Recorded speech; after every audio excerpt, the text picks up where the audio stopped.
8-10 জন অধ্যাপক এবং 20-30 জন মাওবাদী ছাত্র, কিছু প্রাক্তনী, এরা মিলিয়ে পুরো যাদবপুরের মতো একটা 5 স্টার ক্যাটাগরি এই ইউনিভার্সিটিটাকে মাওবাদী জঙ্গিদের মুক্তাঞ্চলে পরিণত করেছে। দেশকে ভাগ করতে চাইছে, তাহলে সেই আচরণ কেন এদের সাথে হবে না? কড়া ব্যবস্থা নেওয়ার সময় এসে গেছে। যে ভারতবর্ষ এবং বাংলার মধ্যে একটা ইউনিভার্সিটিতে দেওয়ালে রাষ্ট্রবিরোধী স্লোগান লেখা হবে। পশ্চিমবঙ্গ সরকারের অনুদানে চলা ইউনিভার্সিটিতে পশ্চিমবঙ্গের শিক্ষামন্ত্রী ঢুকলে তাকে খুন করার ছক হবে। আপনার ছেলে মাওবাদী হবে আর আপনি চোখের জল খেলে আবেগ কুড়াবেন মানুষের, এটা হতে পারে না। যাদবপুর পড়াশুনোর জায়গা, সেখানে পড়াশোনা হবে। আর সেখানে যদি মাওবাদী জঙ্গি কার্যকলাপ হয় তাহলে রাজ্য সরকার কঠোর থেকে কঠোর ব্যবস্থা নেবে, পরিষ্কার কথা। কিন্তু তো বলেছিল সরকার পড়ে যাবে, 2024 ডিসেম্বর বলেছিল সরকার পড়ে যাবে। শুভেন্দু তো বলেছিল XYZ এই নেতাদের আমি অ্যারেস্ট করাবো। কিছু হয়েছে? শনিবারের পর থেকেই দফায় দফায় পড়ুয়াদের সঙ্গে কর্তৃপক্ষের বৈঠক হলেও অচল অবস্থা কাটছে না যাদবপুর বিশ্ববিদ্যালয়ে। অন্যদিকে যাদবপুর বিশ্ববিদ্যালয়ে পোস্টার দেখা যাচ্ছে আজাদি কাশ্মীর, আজাদ কাশ্মীরের। তার পাশাপাশি এসএফআই এর তরফ থেকে পোস্টারে শিক্ষামন্ত্রীকে ক্রিমিনাল ওয়ান্টেড বলে দাগিয়ে দেওয়া হচ্ছে। কি বলবেন? দেখুন, এর দুটো প্রসঙ্গ আছে। প্রথম হচ্ছে যাদবপুরে 8-10 জন অধ্যাপক এবং 20-30 জন মাওবাদী ছাত্র, কিছু প্রাক্তনী, এরা মিলিয়ে পুরো যাদবপুরের মতো একটা 5 স্টার ক্যাটাগরি এই ইউনিভার্সিটিটাকে মাওবাদী জঙ্গিদের মুক্তাঞ্চলে পরিণত করেছে। সব কিছু সহ্য করা যায়। বিজেপির কেন্দ্রীয় মন্ত্রী বাবুল সুপ্রিয় ঢুকলে তার ওপর আক্রমণ হবে, শুভেন্দু অধিকারী ঢুকলে আক্রমণ হবে, রাজ্যপাল ঢুকলে আক্রমণ হবে, পশ্চিমবঙ্গ সরকারের অনুদানে চলা ইউনিভার্সিটিতে পশ্চিমবঙ্গের শিক্ষামন্ত্রী ঢুকলে তাকে খুন করার ছক হবে। এইগুলো সব প্রশাসনের নজরে আছে, নজর দেখছে, প্রশাসন কড়া ব্যবস্থা নিচ্ছে। কিন্তু যেটা সহ্য করা যায় না সেটা হচ্ছে যে ভারতবর্ষ এবং বাংলার মধ্যে একটা ইউনিভার্সিটিতে দেওয়ালে রাষ্ট্রবিরোধী স্লোগান লেখা হবে। এটা কোনো মতেই মেনে নেওয়া যায় না। এরা সবাই প্রাপ্তবয়স্ক, মানে 18 বছর বয়স হয়ে গেছে। আজকে যদি যাদবপুরের কোনো ছাত্র যাদবপুরের ক্যাম্পাসের বাইরে ভারতবর্ষের কোনো জায়গায় গিয়ে খুন বা ধর্ষণ করে, তাদের তো আজীবন কারাদণ্ড বা ফাঁসি হবে। তো তাহলে কাশ্মীরে বা ছত্তিশগড়ের বাস্তারে বা গাছিবৌলিতে মাওবাদী এবং জঙ্গিদের সাথে যে আচরণ করা হয়, যারা রাষ্ট্রকে ভাগ করতে চাইছে, যারা দেশকে ভাগ করতে চাইছে, তাহলে সেই আচরণ কেন এদের সাথে হবে না?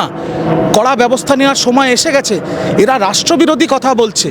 আজকে যদি একজন ব্যক্তি পাঞ্জাবকে আলাদা করতে চায়, তাহলে তাকে খালিস্তানি জঙ্গি যদি বলা হয়, তাহলে যারা কাশ্মীর, আমি পরিষ্কার ভাষায় বলে দিতে চাই বাংলা হান্টে, Kashmir is and always will be an integral part of India. মানে কাশ্মীর ভারতবর্ষের অবিচ্ছেদ্য অঙ্গ ছিল, আছে এবং আজীবন থাকবে। যারা কাশ্মীরকে ভারতবর্ষ থেকে আলাদা করার কথা বলে, স্লোগান দেয়, আরজিকর কাণ্ডের সময় রাস্তায় স্লোগান দিয়েছিল, তারা কোনো ছাত্রটাত্র না, তারা জঙ্গি জঙ্গি জঙ্গি। আর তাদের বিরুদ্ধে জঙ্গি সুলভ আচরণ এবং কড়া ব্যবস্থা নিতে হবে রাজ্য সরকার এবং দরকার পড়লে কেন্দ্র সরকারকেও। পরিষ্কার কথা। আমার কথা হচ্ছে এইসব বৈঠক আমি বুঝি না। আজকে একটা পড়াশুনোর জায়গায় পড়াশুনো হবে। কী ধরনের মা বাবা! আজকে আপনি দেখুন ইন্দ্রানুজের বাবা আর অভয়ার বাবার মধ্যে কত মিল দেখবেন।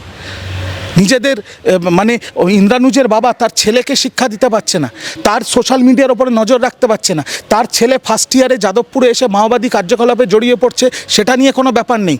নাগরিক আন্দোলনে মিছিলে হাঁটছে, চোখের জল ফেলছে, এইসব ভিকটিম কার্ড খেলা কেন? আপনার ছেলে মাওবাদী হবে আর আপনি চোখের জল খেলে আবেগ কুড়াবেন মানুষের, এটা হতে পারে না। কালকে যদি আপনার ছেলে গিয়ে কাউকে খুন করে, আপনি কি নাগরিক সমাজের মিছিলে হাঁটবেন? তাকে তো বলবেন খুনি, খুনি তো খুনি রে ভাই।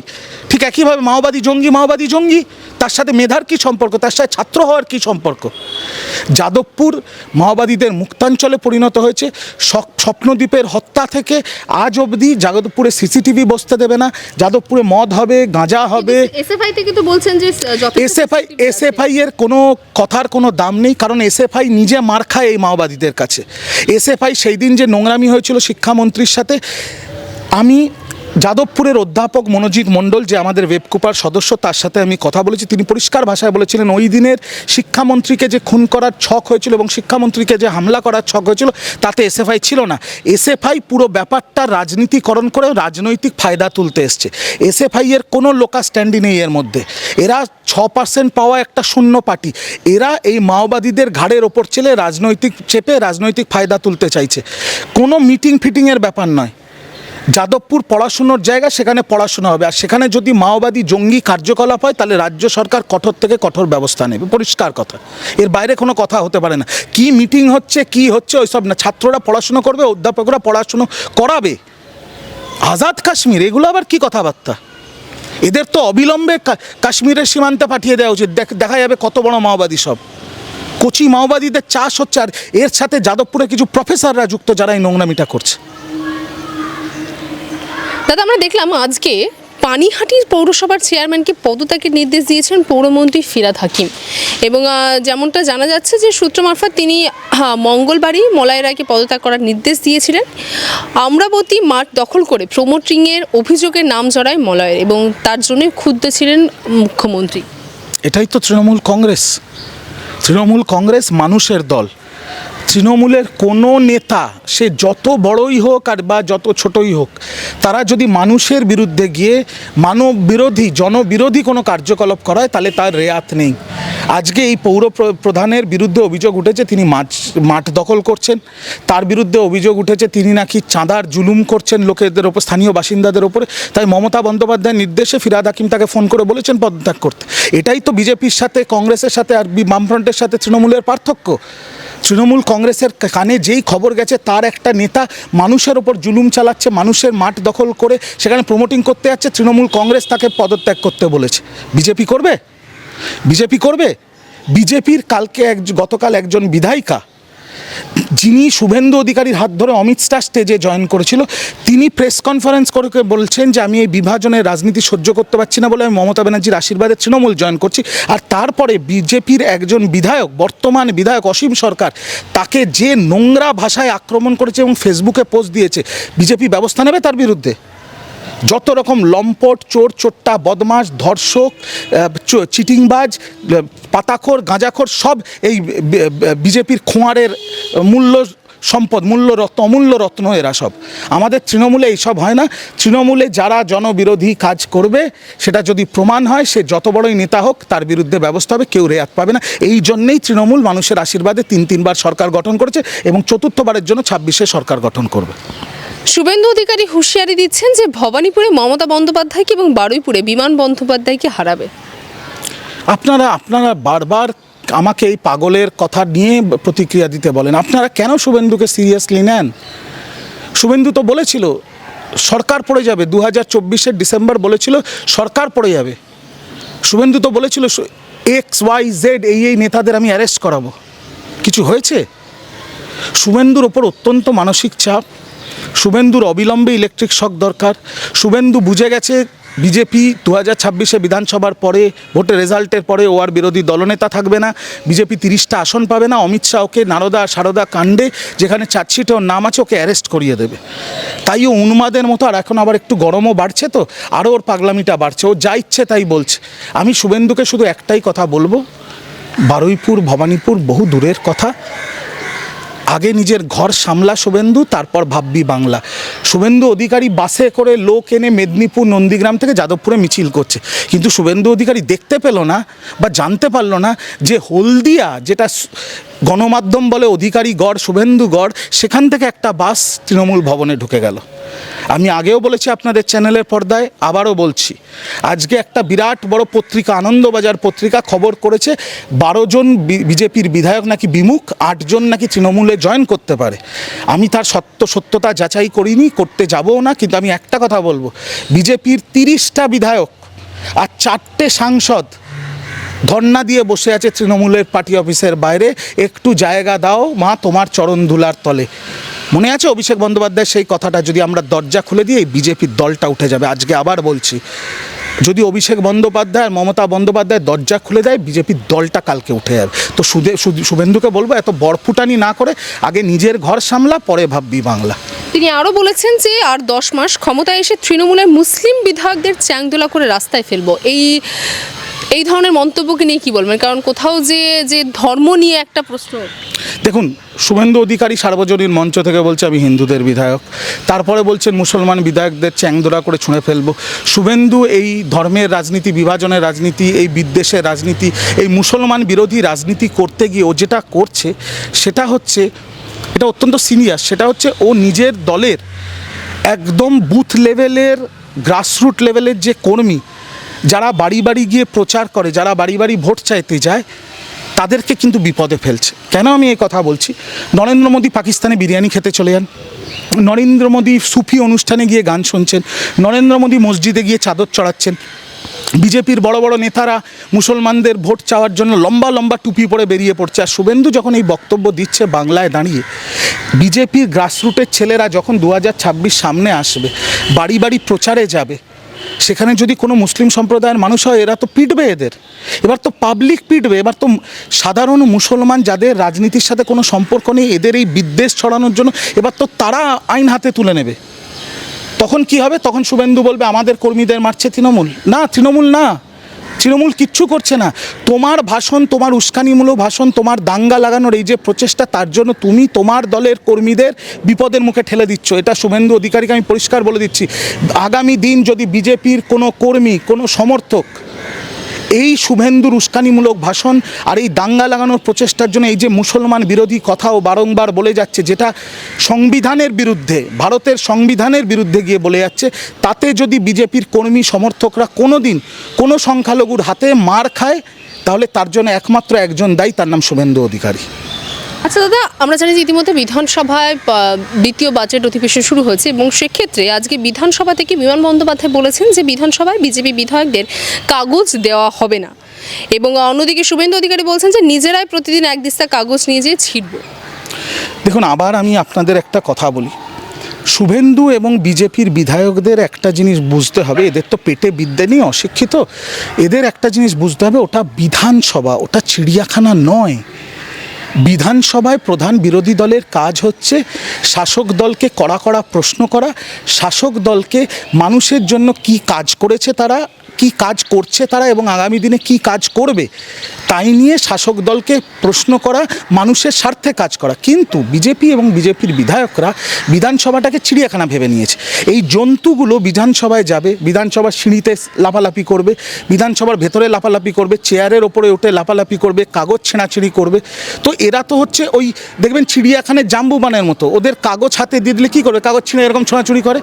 আজকে বিরোধী দলনেতা বলছে আমরা নিজেরা কাগজ নিয়ে গিয়ে ছেঁড়াছিঁড়ি করব। তার মানে ওদের মধ্যে আর চিড়িয়াখানায় থাকা একটা হনুমানের মধ্যে পার্থক্যটা কি? একটা হনুমানের হাতেও আপনি এক দিস্তা কাগজ দিলে তারাও তো ছিঁড়ে ছিঁড়ে ফেলবে। এই হচ্ছে এদের মূর্খামির অবস্থা। এরা নিজেদের মূর্খামি, নিজেদের ভণ্ডামি, নিজেদের সার্কাস মানুষের সামনে নিজেরাই নিয়ে আসছে। মানুষ আগামী দিনে এদের ইঞ্চিতে ইঞ্চিতে জবাব দেবে। আচ্ছা, আপনারা তো সবসময় বলেন যে শুভেন্দু অধিকারী এবং সুকান্ত মজুমদারের মধ্যে একটি কম্পিটিশন চলছে, কে আগে আসবে কে পিছনে থাকবে, কিন্তু যে বিষয়ে দেখা যাচ্ছে যে তথ্য প্রমাণ সহযোগে দেশের মুখ্য নির্বাচন কমিশনের দরবারে যাচ্ছেন তৃণমূলের 10 সদস্যের প্রতিনিধি দল, এবং তৃণমূলের এই অভিযোগের মোকাবেলা কিভাবে করা যায় তার জন্য সুকান্ত মজুমদার এবং শুভেন্দু অধিকারী দীর্ঘক্ষণ ফোনালাপ করেছেন, যেমনটা সূত্রের খবর, এবং পাশাপাশি ফোনালাপে দ্বিমুখী কৌশলে নির্ধারিত হয়েছে বলে জানা যাচ্ছে। না, ওরা ফোন আলাপ করবে কি নিজেদের হোয়াটসঅ্যাপ চ্যাট করবে, না দুজন দুজনকে রাখি পরাবে, না দুজন দুজনকে কোলে বসিয়ে দোলনা দোলাবে, সেটা ওদের ব্যাপার, সেটা নিয়ে আমার কিচ্ছু যায় আসে না। ভারতবর্ষ একটা গণতান্ত্রিক রাষ্ট্র। মমতা বন্দ্যোপাধ্যায় প্রকাশ করে দিয়েছেন যে বিজেপি কিছু বেআইনি সংস্থা, বেসরকারি সংস্থাকে কাজে লাগিয়ে ইলেকশন কমিশনের মদতে হরিয়ানা, মহারাষ্ট্র এবং দিল্লিতে যেভাবে ভোটে কারচুপি করে জিতেছিল, ঠিক একই কাজ ওরা বাংলায় করার চেষ্টা করেছিল। সেটা মমতা বন্দ্যোপাধ্যায় ধরে ফেলেছেন, এবং বাংলায় মমতা বন্দ্যোপাধ্যায়ের আদেশ অনুযায়ী সব নেতারা ডোর টু ডোর স্ক্রুটিনি করে প্রচুর ভুয়ো ভোটার, প্রচুর ডুপ্লিকেট এপিক নাম্বার বার করেছে। সেইগুলো আমরা ইলেকশন কমিশনে জমা দিয়েছি। ইলেকশন কমিশন দুবার বিবৃতি দিয়ে তারা এটা স্বীকার করে নিয়েছেন যে 2000 সাল থেকে 2025 অব্দি এই 25 বছরে অনেক এরকম ভুয়ো ভোটার আছে, যে ইলেকট্রাল রোলটা ঠিক করার এখন দরকার এসেছে। তো ইলেকশন কমিশন এটা মেনে নিয়েছে। এবার তৃণমূল কংগ্রেস যে প্রথমেই চুরিটা ধরেছে, তারা বারংবার যাচ্ছে। এর প্রতিবাদে যদি শোবাজি করতে বিজেপি যেতে চায় ইলেকশন কমিশনে, তাতে আমার কি যায় আসে, আমাদের কি যায় আসে? আজকে তো এইমাত্র আপনি আমার বাইট নেওয়ার আগে দেখলাম ইলেকশন কমিশন একটা বিবৃতি জারি করেছেন, যেখানে ভারতবর্ষের 10টা প্রধান দল এবং তাদের সভাপতিদের ইলেকশন কমিশন আমন্ত্রণ জানিয়েছেন যে আপনারা এসে বসুন, আমাদের সাথে মিটিং করুন, আমরা ইলেকশন রুল ঠিক করব। নীতিবাচক উদ্যোগ। সাধু উদ্যোগ। আমরাও তো চাই ভুতুরে ভোটার যাতে না থাক, কারুর গণতান্ত্রিক অধিকার যেন খর্ব না হয়। বিজেপির এই কারচুপি বন্ধ হোক ভোটে, আমরাও তো এটা চাই। সেটা বিজেপি গেলে যাবে, আমার তাতে কিছু বলার নেই। আমরা চোর ধরেছি, আমরা বারংবার যাব, আর আমরা এই চোরদের, এই ভূতদের ইলেকটোরাল রোল থেকে ছুঁড়ে বার করব। দাদা, আজকে এপিক নম্বর নিয়ে রাজ্যসভায় একটা উত্তপ্ত পরিস্থিতি দেখা যায়, কেন্দ্র সরকার এই বিষয়ে আলোচনা করতে নারাজ। করবে কি করে?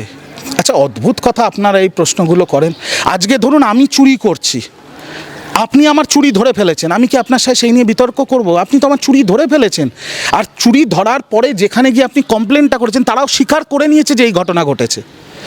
তো রাজ্যসভায় বিজেপি সেই জন্যই চলতে দেবে না, বিজেপি স্পিকাররা চলতে দেবে না, কারণ জানে যে বিজেপির পালানোর পথ নেই। মমতা বন্দ্যোপাধ্যায় কর্মী সভায় 27শে ফেব্রুয়ারি প্রকাশ্যে দেখিয়ে দিয়েছে চুরি হয়েছে। সেই চুরি ধরা পড়ার পর তৃণমূল কংগ্রেসের সভাপতি সুব্রত বক্সির নেতৃত্বে সিনিয়র মন্ত্রীরা গিয়ে সেই চুরির দিস্তা দিস্তা কাগজ ইলেকশন কমিশনকে জমা দিয়েছে। ইলেকশন কমিশন নিজেদের ভুল স্বীকার করে বিবৃতি দিয়েছে। এরপরে বিরোধী দল যখন নির্বাচন কমিশনকে আর প্রধান শাসক দল বিজেপিকে যখন কলার চেপে ধরবে, বিজেপির তো পালানোর পথ নেই, তাই এরা ঝামেলা করে রাজ্যসভায় উৎপাত করে রাজ্যসভা বন্ধ করে দিচ্ছে। এটা তো খুব সহজ ব্যাপার, এটাই তো বোঝার কোনো অসুবিধা নেই। ওরা চলতে দিচ্ছে না রাজ্যসভা, কারণ এই প্রশ্ন, এই চুরি, এইগুলো ধরা পড়ার পর ওদের বলার কোনো জায়গা নেই, ওদের মুখ লুকোনোর জায়গা নেই, তাই উৎপাত করে রাজ্যসভাটাকে বন্ধ করছে। আচ্ছা, একটা শেষ প্রশ্ন করবো, সম্পূর্ণ অন্য প্রসঙ্গ। ইতিমধ্যে চ্যাম্পিয়ন্স ট্রফি জিতলো ইন্ডিয়ান ক্রিকেট টিমের দৌড়াতে, এবং অন্যদিকে চ্যাম্পিয়ন্স ট্রফি জেতার পরে বিতর্ক চলনের পশ্চিমবঙ্গ থেকে সাংসদ সৌগত রায়, কি বলবেন? দেখুন, যেদিন আমাদের অধ্যাপক সৌগত বাবু এই মন্তব্য করেছিলেন, আমি সেই দিনই বলেছিলাম যে এই মন্তব্যটার কোনো মানে হয় না, কোনো কারণও নেই, কোনো দরকারও নেই। আমি যতদূর জানি প্রফেসর রায় ক্রীড়াপ্রেমী, প্রফেসর রায় ক্রিকেটও ভালোবাসে, কিন্তু কেন তিনি হঠাৎ করে আগবাড়ি এরকম মন্তব্য করতে গেলেন আমার সেটা বুদ্ধিতে কুলায় না। আমি এইটুকু বলবো, রোহিত শর্মা আমাদের living legend. Rohit Sharma is our pride and glory. Rohit Sharma is the Indian cricket team captain. তিনি আমাদের T20 ওয়ার্ল্ড কাপ জিতিয়েছেন, তিনি আমাদের চ্যাম্পিয়ন্স ট্রফি জিতিয়েছেন। ইন্ডিয়ার টিমের প্রতিটা ক্রিকেটারকে আমাদের রাজনৈতিক দল হই বা ভারতের নাগরিক হিসেবে আমাদের সমর্থন করা উচিত। আমাদের কিছু জিনিস ভালো নাই লাগতে পারে, আমাদের বাক স্বাধীনতা আছে, সম্পূর্ণ আছে, সবার বলার অধিকার আছে, কিন্তু চ্যাম্পিয়ন্স ট্রফি ফাইনালের আগে ইন্ডিয়া টিমের ক্যাপ্টেনকে কটাক্ষ করার কি মানে হয় আমি জানি না। আমার মনে হয় সেটা প্রফেসর রায়ও পরে বুঝতে পেরেছেন যে তারে হয়তো এটা বলা ভুল হয়েছে। বাইগনস বি বাইগনস, জল অনেক গড়িয়ে গেছে, ইন্ডিয়া চ্যাম্পিয়ন্স ট্রফি জিতেছে, রোহিত শর্মা ফাইনালে দুর্ধর্ষ খেলে এই চ্যাম্পিয়ন্স ট্রফি ভারতে ফিরিয়ে নিয়ে এসছে। আমরা ভারতীয় হিসেবে গর্বিত, আমরা বাঙালি হিসেবে গর্বিত, আমরা তৃণমূল কংগ্রেসের কর্মী এবং সমর্থক হিসেবেও গর্বিত। এর বাইরে আর কোনো কথা হয় না। বাংলা হান্টের আরও খবর দেখতে নজর রাখুন। বাংলা খবর মানেই বাংলা হান্ট।